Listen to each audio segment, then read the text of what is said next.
एमहर से लेकर आगा से लेकर पाछू तक सब गोटे दोनों हाथ उठा लिया आ ताली बजावत की कहवा छे मैया से कि जगमग करतई आहा के दरबार हे जग जननी मैया जगमग करतई आहा के दरबार हे जग जननी मैया नवका लहठीला करब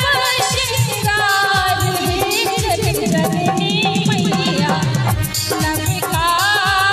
लहठीला करब श्रृंगार हे जग जननी मैया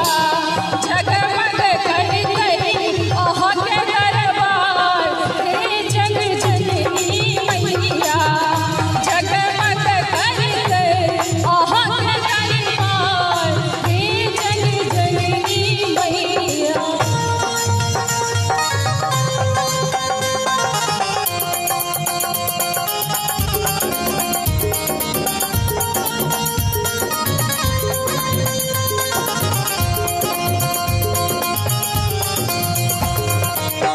जय हो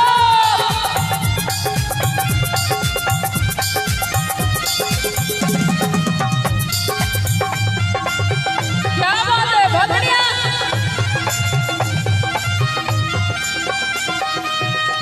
लाली रंग नोआ नभ लाली रंग टिकुली हे जग जननी मैया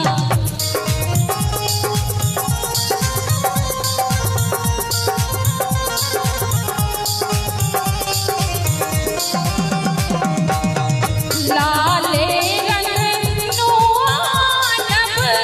लाले रंग टिकुली हे जग जननी मैया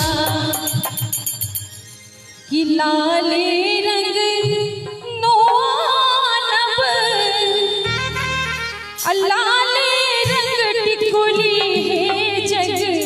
जननी मैया। आय हमर सब कौन लागे छे ना सबका कनी हाथ उठा दियो देखो मैया के नाम पर